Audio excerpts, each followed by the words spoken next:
Hey everyone, and welcome back to Country Music Made Me. Thank you so much for joining us once again. If you haven't already, please be sure to check us out on social media. We're available on all platforms, so just head over, search Country Music Made Me, and give us a follow. You can also visit us at countrymusicmademe.com to sign up for our newsletter to receive exclusive content. On today's episode, we are excited to be welcomed by Rachel Wammack. Now, Rachel's love of music began at a young age. She started writing when she was 12, releasing music in high school, and at the age of 17, she had a bit of a made-for-TV, made-for-movie moment. She was performing at a local restaurant, and the executive vice president of A&R from Sony Music Nashville came up and said, "I love what you do. Here's my card. If you ever need any advice or want to move to Nashville, just let me know." Now, she wasn't ready. She was 17. She didn't know what a musical career looked like, so she decided to stay close to home and attend university instead. Now, once she graduated, that's when she took the leap. She moved to Nashville. She launched her career in 2018. She officially signed with Sony. It's been an amazing adventure that has culminated with the release of her latest single, Like Me. So please enjoy our conversation with Rachel Wammack.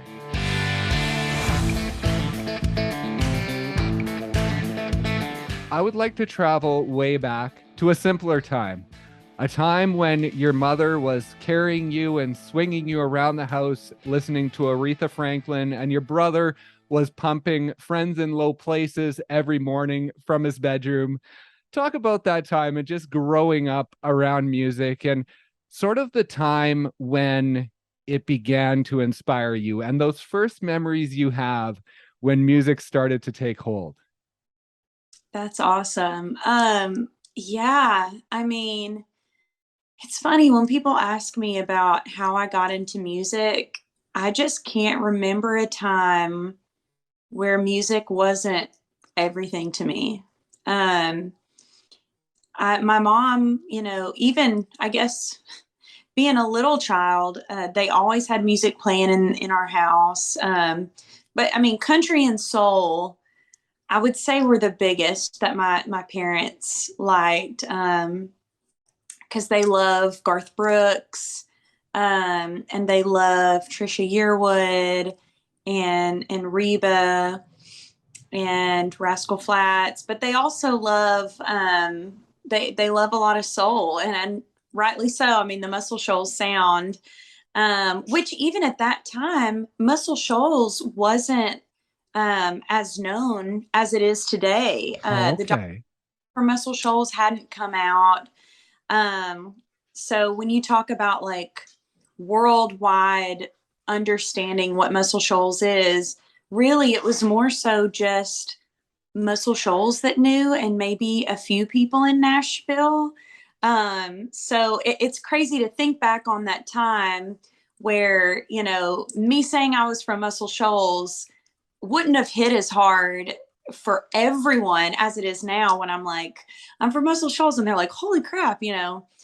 Um, but yeah, my parents loved Aretha Franklin or still love, and Otis Redding and the Allman Brothers, and even like Earth, Wind and Fire and the Bee Gees, and gosh, so much music. But then also when I think about it, um, mom and dad, it's so funny. I remember Saturday mornings waking up. I mean, this would be like 7:30 in the morning, and my dad would be blasting the national anthem by Celine Dion or Whitney Houston, some of the greatest national anthems.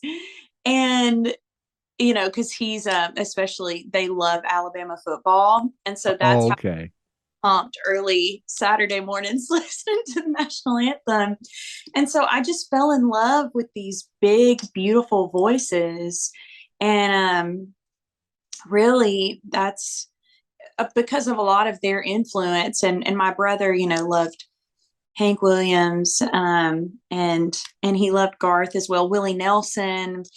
Um, but in grade school and middle school, that was when I had started learning to play the piano and I started really songwriting and I fell in love with music on my own. Oh, And okay. and so I was interested in artists like Adele, who had just put her album 19 out at the time. And I was just like, whoa. And really that album had such a country flair compared to a lot of her stuff now that's really pop, but a lot of it was super organic. Her song "Don't You Remember," it was just very country, and I didn't know that at the time. But now listening back, I'm like, wow, there's, even though she didn't have the twang, um, she had a lot of country influence in her sound, and then artists like Sam Smith really influenced me with his just airy but beautiful voice. And anyway, I could go on and on, but I really was just impacted on all sides by beautiful, groovy music. And I just sang all the time. Like I would be in the car, we'd be going down to Birmingham to see my grandparents, and everyone would have to be like, "All right, Rach, we need a break." Like, because I would just be like, do, do, do, do, do, do, just like random, which if you have kids, maybe understand if they love music, but Absolutely. you just couldn't, I just couldn't stop. And I'm thankful that they gave me a long time before their patience wore thin on hearing the same melody over and over. And so when did it wear thin? How long were you able to do that before they were like, okay, that is honestly enough? I'm thinking they gave me a lot more time than I thought, probably like, 20, 30 minutes. And they're like, all right, Rach. But they were all very supportive. And even though I know it annoyed the heck out of my brother, they were supportive of me. And I could hold a tune as a little kid. And that, they thought, wow, this is really interesting. Maybe she could do something with this. Right. And now, as you dove into songwriting at 12 years old, of course, the famous first song of Ramen Noodles. Now, I've heard you say that that is your first song, but I haven't been able to dive into this much. Now, I believe 12 years old was about 2006. And so, how soon after you began writing did Ramen Noodles come to life? I was just such a goofy kid, man. And I still am, but I feel like, you're just writing your real life and your kid. And, to be honest, and you're the first to hear this, I probably had written songs before that, but that was the first substantial, memorable song. Um, and yeah, I mean, I never really cooked that much growing up, to be honest. My mom would try to get me interested and be like, cook with me. And I just really wasn't interested. But the one thing that I loved to make was ramen noodles. And at the time, I called them ramen noodles, which is even funnier because I would be singing, making ramen noodles. And like, it's, um, I say I sing about the truth. It's autobiographical. And that was my life at the time. It was really the only thing I knew how to make. But yeah, because it was funny, as a kid that young, I did write a lot of like heartbreak songs and emotional songs, which is funny because what did I really have going on heartbreak wise? But I could just tap into that. But then I had this whole different side that was like, I love doing these silly songs that just make people laugh when they hear them. And that was one of them. And as silly as that song seems, and when I talk to artists, when they first begin songwriting, Uh-huh. much of their material is left in the past. But with Ramen Noodles, it actually made it on to your debut album, did it not? It did, which is It's so funny. And, to this day, um, people from my hometown, because when I got signed to Sony, we kind of scratched everything and wanted to start fresh with music. Um, but the people from my hometown who bought the record, even the physical copy at the time, ramen noodles is their fave. So shout out to the song, because I had all these deep, beautiful songs, that I felt like I'd really improved on and written, because I'd released that as, I guess, a senior in high school. And, so I'd written many songs, but they still wanted that one on the record. So you got to give the fans what they want, I guess. Exactly. That's right. Oh, that's hilarious. So, on the performance side of things, when did you start getting out there and performing? When were your first local shows? So, Muscle Shoals is a pretty small town. Um, and I was in the marching band in high school. And a friend of mine that was in the marching band with me, her dad owned a sandwich shop in Muscle Shoals. It was a little cafe, and I asked him if I could perform at his sandwich shop on lunchtime. And he said, yeah. And I actually borrowed a keyboard from my church, because I didn't even have, we had a piano at home, but obviously, I needed a keyboard to bring. And so I would ask a friend of mine, I borrowed his pickup truck to get the keyboard from the church to the sandwich shop. And I would perform for an hour at the sandwich shop. And that was the very beginning. And they were so sweet to let me perform my originals. And so this was, I guess, man, maybe a sophomore or junior in high school, when I really started performing out there. And, it was so sweet of them, because I was so new to performing and so nervous. I had no experience other than just sitting at my piano at home, which I barely showed my parents those songs, to be honest. Oh, wow. Yeah. So it was a big deal for me. But once I started doing it, I fell in love with it. Like, I quickly realized that performing was something that filled my cup. Yeah. Right. Yeah. And on the keyboard side of things, talk about, I think you were 17 and you walk into a music store, and Harvey Thompson Jr., I believe, is in that music store where you buy your first keyboard. Now, talk about him and the man that he was. Unfortunately, I believe he's passed away since, but talk about him and the influence that he had on your journey ever since buying that first piano. You're going to make me cry. I think this is the first time I've talked about Harvey publicly, other than, on my socials. Right. Yeah. That was a big moment that I didn't realize was a big moment. Yeah. We're just living in our everyday life, doing the things that we do, and we don't realize till later, like, that was either a person or a moment that really changed the current, right? And I remember walking into that music store, which it's one of, I think, two music stores in Muscle Shoals, but Counts Brothers, shout out. Um, and yeah, mom and dad wanted to help me buy my first keyboard. And so we walked in there, and there's a whole room full of keyboards, and Harvey was in there, and he's like, what are you looking for? And I didn't know anything about gear or what I needed. And I was like, I just need something to play at some restaurants around town. And, at the time I'd been interested in maybe playing weddings or corporate events. So something that was just easy, you know.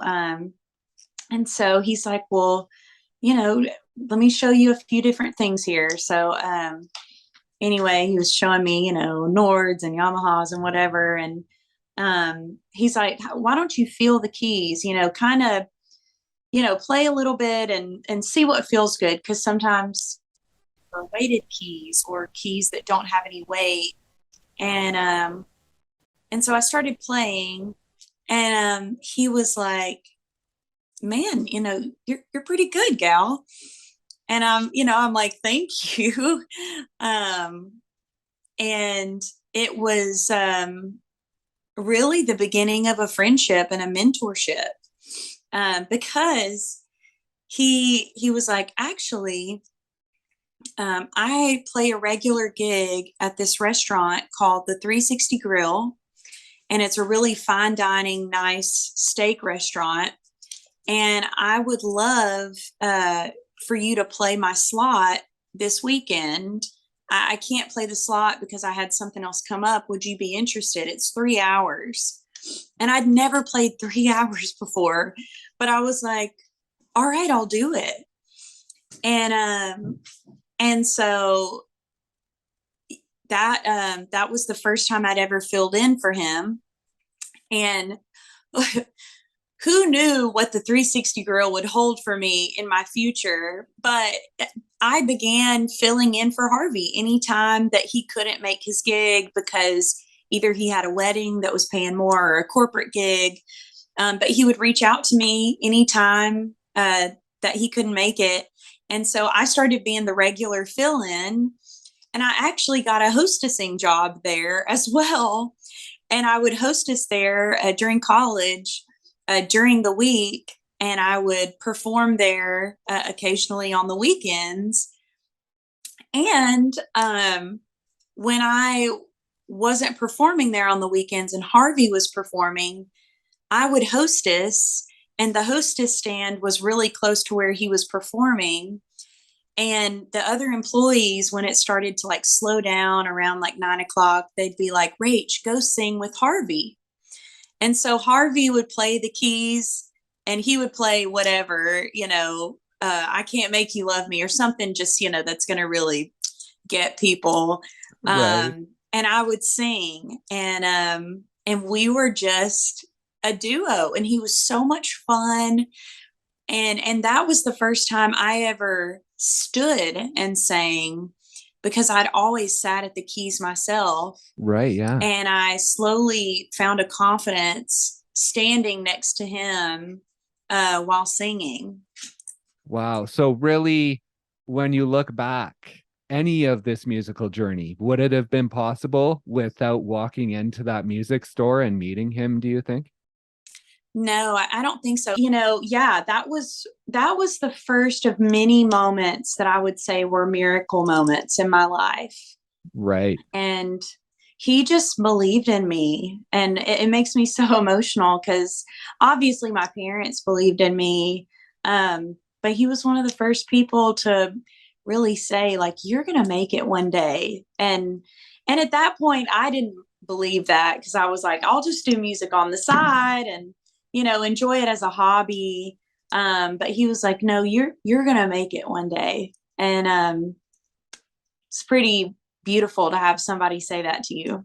Absolutely. And now let's move on to the next life-changing moment that happened at the 360 Grill. So I'll set this up and then get your feelings on it. So you're 17 years old, I believe. You're a high school senior. You're performing at the 360 Grill, and there's a man who's sort of watching you throughout the night. After the performance, he comes up to you. Turns out it's Jim Catino. He is the executive vice president of A&R with Sony Music Nashville. And he gives you his card and says, "I love your voice. I love what you do. If you ever want to pursue this, give me a call." Now, from what I know, he is responsible. He sort of helped guide the careers of Carrie Underwood, Miranda Lambert, and Maren Morris. So a pretty big deal. Now, I've heard you talk about the fact that at the moment, you were like, "No, this isn't real. This guy's just trying to be a creep and creep on me." But then you went to your parents and they did some research and they're like, "No, this is actually true." And so within that experience, once you realized who he was and that he was who he said he was, what were your immediate feelings at that point? It was just really surreal for me, 'cause I was like, first of all, how? how did this happen? Well, it's like a movie, right? It is. I was like, and it's it's weird to me. Like, I just did not believe that I could do this as a career. I know that's probably not what people want to hear, but I was just like, what does this guy see in me? And like, obviously I loved doing it, but I feel like it's not even me trying to be humble, but I just think there's so many fantastic people who are so talented. And I was just like, how how does he see something in me? I don't know. I just had a hard time reckoning, and but I was so grateful. I mean, man, like, people, now living in Nashville for so long, I realized people work in Nashville to get that recognition and that conversation. I mean, for years and years. And I was so young that I couldn't even compute how big that was. Right. Yeah. And he was so kind, and dad and I uh went to Nashville to talk with Jim some more about what that would look like, and about the possibility of moving to Nashville and what it's about, because I just had no concept of the music industry other than probably what I'd seen in like the Cheetah Girls. Right. you know, I'm like, I don't know. But I wasn't ready for that. And I think it was God protecting me from moving at that point, because that just wasn't my story to move then, because I feel like it was God and whatever gut feeling in me that said I need to stay home and go to college. And um because sometimes I wonder what it would have been like if I did move instead of going to college, but Yeah. wasn't the story I was meant to have. And so basically, I told Jim, I want to maintain a relationship and would love to send you more music as I'm growing, as I write. And really am like slowly becoming an adult, right? I mean, I was 17, Yeah. and I was like, I just don't know if this is something I can really handle doing. Like, you have to be marketable, and I was so just like a weird little teenager. And so anyway, I just maintained a relationship with him, and sent him songs every few months, and was grateful that he would give me feedback and listen. Right. And so you went off to University of North Alabama to do your schooling. Now, within that, during your time there, you were Miss UNA. Yes, University of North Alabama. So Miss UNA. Now, within that experience, how did that come about? Had you done anything like that in the past, pageant wise or anything? Or was that like a spur of the moment, fun university thing? Yeah, it really was, I guess, spur of the moment. So I'm like a combination of a few things. So my mom actually works at the university, Oh, okay. and as a freshman, I she encouraged me to do the pageant to help pay for college, Oh, uh, wow. because it's a scholarship pageant, and if you win, um, you get a is it no, it was, yes, it was a full ride, Oh, which wow. which is crazy, right? Like, Yeah. I mean, insane. And I was like, wow, it's been so long. I'm like, because yeah, I mean, it literally paid for my schooling. And each runner up also got a portion of that scholarship. And on top of that, like, if you win talent or you win Miss Congeniality or whatever, like, you can win a lot of scholarship. And Right. so my mom is like, hey, do this pageant. You're very talented. You can sing, and think about it. And part of it, I was like, okay, there's going to be some challenges. um, Walking in heels and wearing a bathing suit in public, and I'm in public, but in front of people, Yeah. and interviewing. I again, like, I feel like I've always been like a little bit type B personality, and not your typical pageant girl interviewer, Right. at least what we've seen in Miss Congeniality, right? And Yeah. I felt a little more like her. And so anyway, I decided to do it, and I think I just won talent. I think that's all I did my freshman year. And for my talent, I played the marimba, which is what I played in the marching band in high school and what I played in the marching band at UNA. Right. And so I played the marimba, and I had a little lapel mic, and I sang, and they loved it because it was unique and it was fun. And I was a great marimba player. And so it was really fun to be able to showcase that and to bring that to the Miss America program, right? Yeah. Uh, and so I took the year off my sophomore year and didn't compete. And then my junior year, I was like, you know what? I want to try this again and really like give it a go. And so I got a walking coach to help me learn to walk more like a Oh, pageant. wow. I got an interview coach to help me interview better. And I really dug into my performance piece, and ended up winning, which was so shocking. Like, the most I hoped for was to place, just to get some scholarship, right? Right. Yeah. And I couldn't believe that I won, which meant I was going to Miss Alabama, and again felt so unworthy because I was like, some of these girls have been doing these pageants their whole lives, and I'm getting to go to Miss Alabama. But you know what? I worked my butt off for it, and I just took it on, and really enjoyed the experience, and found out a lot about the program, and those girls that I met. I'm still friends with many of them, and gosh, the girls are smart, really, really smart. I had this stereotype in my head of, like, these kind of dumb ditzy girls, and these girls were brilliant and really had hearts of service in their community. So it was like a lot to um, just really learn, and to appreciate for that world.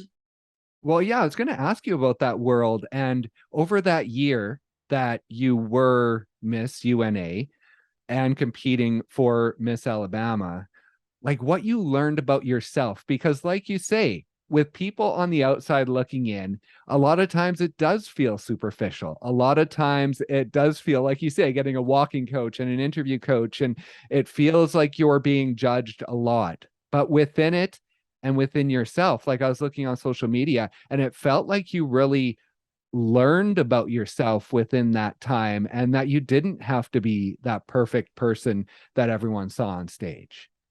Come on. Yes. Yes, Brendan. That's exactly how I felt. And I went into it being like, you know what? I can't be anybody but me. And I'm a very unique person. And you know what?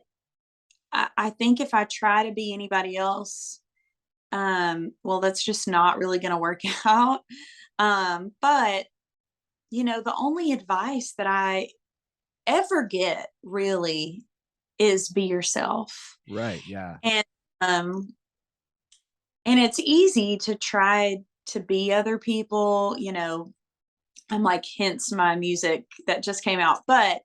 Um but even then, like, that's what I was experiencing, because there were girls that I was looking around that I was like, dang, okay, I see how they're approaching this, and their personality is like this, and maybe if I'm more like this, I can do well. But I was like, you know what?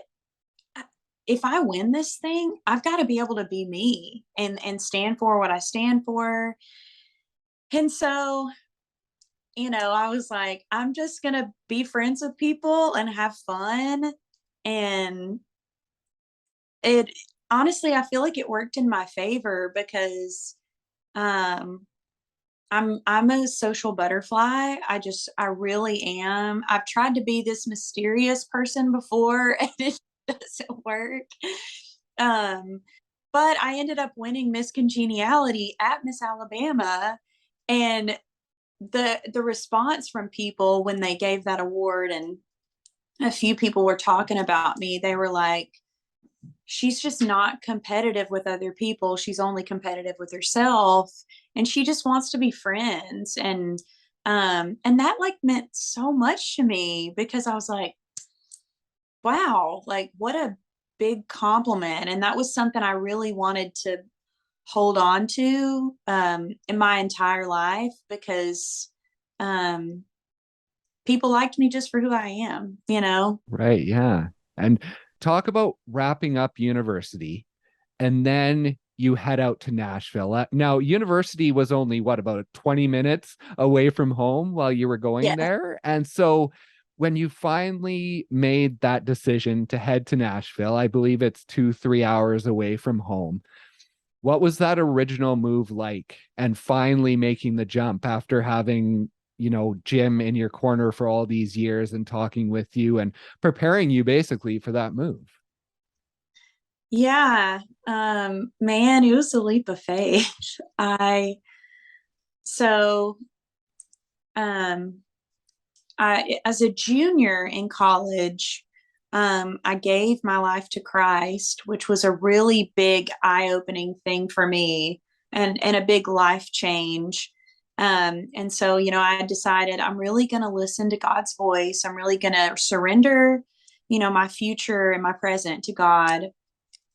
And and I feel like my next steps were really a result of that. And um, as a senior, I was getting ready to graduate, and I remember being on the treadmill, and I just heard God be like, text Jim and invite him to see you play. Because at this point, I was playing out really to pay my rent. I was playing out Right. every and every Friday and Saturday, and so I texted Jim and said, "Hey, I'd love for you to come to one of my shows here at a restaurant in town, and I'll put you up in a hotel or whatever."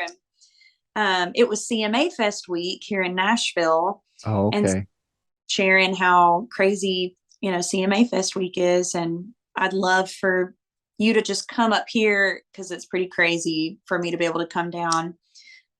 Will you just come play for the A&R team? And so I'm like, okay, A&R team, sure. That's Jim and a couple other people. Again, I still didn't know enough about the industry to realize how big that was, right? Right. So I came and played for Jim and the rest of their A&R team, and they really wanted me to move to Nashville and didn't offer a record deal, but wanted me to move to Nashville. And I was like, I mean, I don't know. I don't know if I'm convinced, to be honest. Like, I want to move to Nashville, but I don't want to move without a record deal.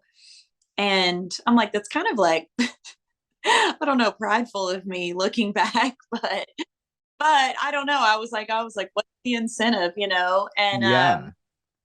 And so I started praying about it, and I was like, you know what, God, if you want me to move to Nashville, give me a place to stay, a home and a job, because obviously I need those two things. And I had one friend in Nashville who I'd known from college, and he got me a job as a bartender in Green Hills.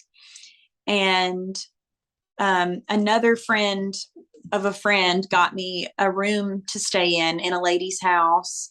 And that I mean, I asked that prayer, and 2 weeks later, I had both of those. Oh, wow. And so I met again. I had had dinner with a girl from the A&R team, Margaret, and she was like, I really want you to think about this or whatever. And so I was like, I'm praying about it. And then I had everything I needed, and I knew I was going to make enough bartending to be able to pay the rent. And so I was like, okay, I'm just going to grind, and I'm going to be living on just enough. But you know what? That's what it is. And let's go. And so I moved and I started songwriting, and I wrote with so many songwriters in town for about a year. And then Sony decided to sign me. And what was that moment like when you finally got that deal? It was shock. Um, part of me was like, even if I'm not an artist in this town, I can just be a songwriter and learn how to be a songwriter. And obviously, I do want to be an artist because I love singing and I love performing. I don't know exactly what my sound is yet, but I'm learning. And yeah, they had basically called me in to perform some of the new music that I had written with people. So they didn't even phrase it as, this is a meeting to sign or not sign you. Oh, wow. Like, they were like, we just want you to come in and play some of the new songs. So I'm like, I guess they wanted it to be low pressure. So I was like, okay, cool. And so I'm writing, or playing the piano and singing. And at the end of the meeting, Randy Goodman was like, all right, we want to offer you a record deal. And I'm like, wait, what? Like, talk about this? Or I don't know. And yeah, it was very exciting and shocking. And I was very, very grateful. That is amazing. And now, I mean, so much I want to talk about, but we do have to talk about your new music. And so let's skip ahead to 2020. You signed in 2018. Let's go ahead to 2020 and everything shuts down. And as an artist, you really don't have anything to do. So talk about sort of mid 2020 into early 2021 and that stage of you as an artist and being within the pandemic and how difficult that was, but also how much it taught you and the person that came out on the other side. Yes. I mean, I'm like, you said it. Really, like, yeah. I've never been good at sitting still. As you can hear in my story, I like to work, and I like to work hard, and I like to work a lot. I enjoy traveling. I enjoy performing. I've never been great at downtime. And 2020 brought this downtime that I didn't know that I needed.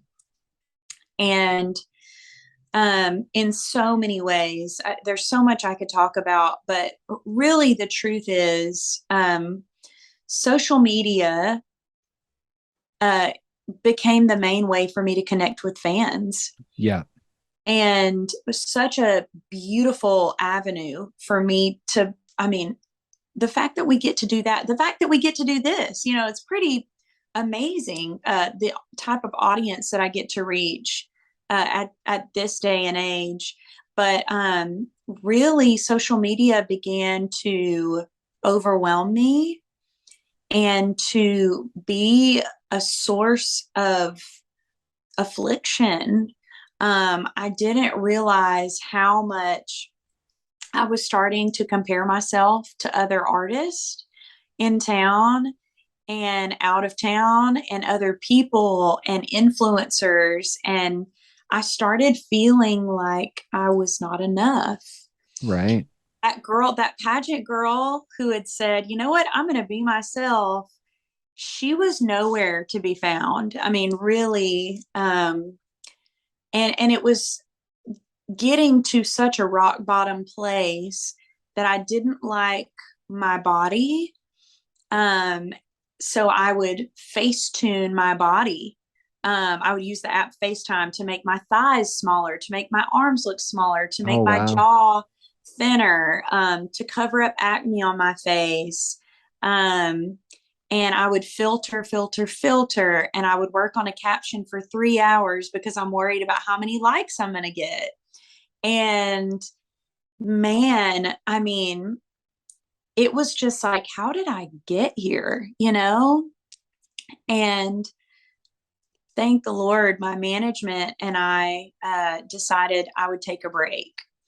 And so 2021 spring, I decided to take a social media hiatus because 2022, 2021, I'd been constantly just connecting with fans and pushing out content and trying to stay relevant. But it was just getting the best of me mentally. And I felt like I didn't even know who I was anymore. And I needed to find myself Right. um, or find new parts of me. And during the hiatus, oh, just so much self discovery um, from finding friends who are healthy, um, who weren't even in the music industry, people that just loved me with or without music, which meant a lot to me. Really leaning into my faith, which is really important to me.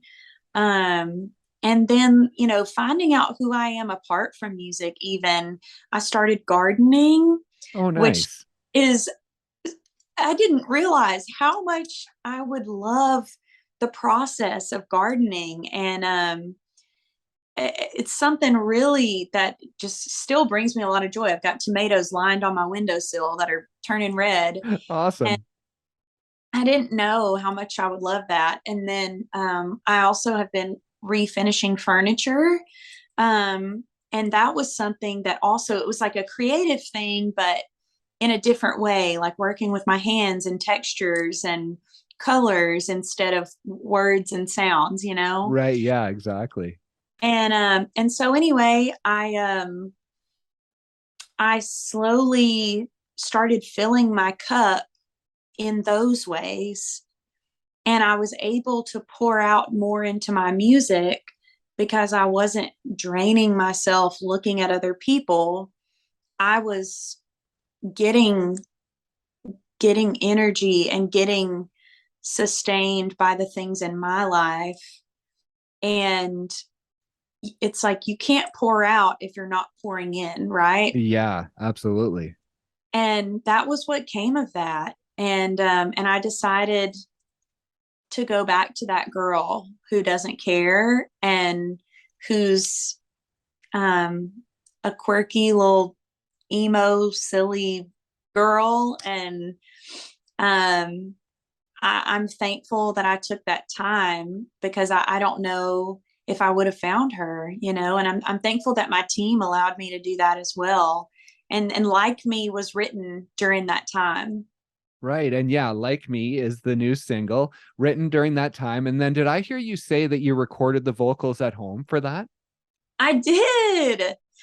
So I learned how to use Pro Tools, or which is like a recording system to be able to Yeah. use it. And yeah, I learned how to record my own vocals because most of my writes were on Zoom.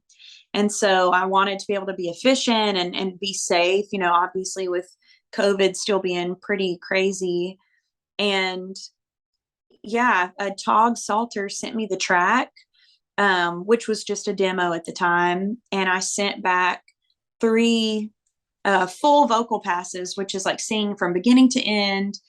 And doing that 3 times and just giving it the best 3 tries I've got. And um, he picked the best snippets of each one and sent that back with the track. And that's the vocal that you hear today, which is pretty, I'm very proud. Yeah, I was wondering about that experience because off the start, I was wondering if the vocals were maybe more emotional because you're more comfortable in your house. It's more comfortable than being in a studio. But then as you were talking, I was kind of thinking, well, maybe there's more pressure on you because you're doing it yourself and you don't want to mess up. So maybe the vocals might be stiffer in that way. So what was that process like different from being in a studio? That's a great question. I would say a lot freer. Um, I I have a few people in town who I really trust doing vocals with, so they I feel like they really capture me and they make me feel really comfortable and they really encourage me as a singer. And I love working with those few people. Um, but there was nothing like getting to record my own because no one's telling me to do anything. And I'm already really hard on myself as a singer Right. and Yeah. my own thoughts. But to be able to just be creative and kind of just do whatever I want without thinking, oh no, what are they going to think about this? You know, there's nobody there but my dog. And and actually Like Me was the first song I ever recorded vocals, my own vocals on. And so that was a true experiment. Like, can I even do this? Right. Yeah. And yeah, it was really freeing. That's a great question. That's awesome. And I don't want to keep you too long. I have one more question. In March of this year, so earlier, a few months ago, you had the chance to go back to the Norton Auditorium at the university where you went to school. And so talk about that full circle experience and playing that show and just the emotions that were going through you after all these years between when you were there being Miss UNA to now being up on that stage as a professional recording artist. Yeah, it was very powerful and it was so fun. I mean, I guess it's kind of hard to put into words, but really getting to do that again.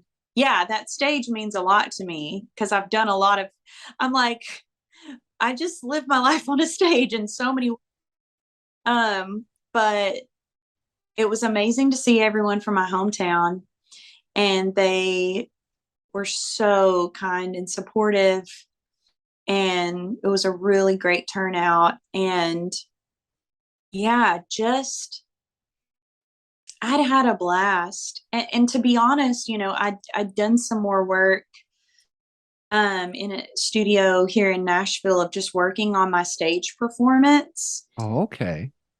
And that was the first time because I took that long hiatus, I really hadn't performed out other than like songwriter rounds, but I'm just sitting at a piano for that. Right. And Yeah. so first time I was getting to perform full band, you know, really rock the stage and feel comfortable after doing a lot of prep stage work.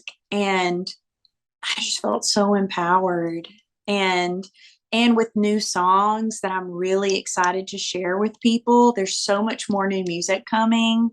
And I got to try out several of those songs that night and they just went over so well. So it gave me a lot of confidence for what's to come. That is awesome. And what is to come? Like Me is the newest single, but do you have more music already ready to go? I do. I have a few songs that are ready, and we're going to be releasing more very soon. Any dates? Any teasers you can give? I would say probably sooner than you think. So, yeah. So I'm like, everybody's waited long enough for all this music, and I am itching and very very excited to share all the new stuff. So, we'll probably do one by one for a little while. So I'll give you that.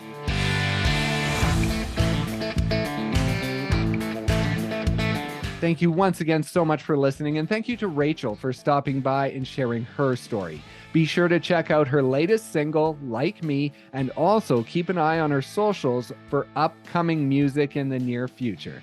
Please also be sure to check out us on social media. We're available on all platforms, so just head over, search Country Music Made Me, and give us a follow. You can also visit us at countrymusicmademe.com, where you can sign up for our newsletter to receive exclusive content. And finally, please, if you enjoyed today's episode, leave us a review, a rating. It would be very much appreciated. Thank you so much once again for listening, and we'll see you next time on Country Music Made Me.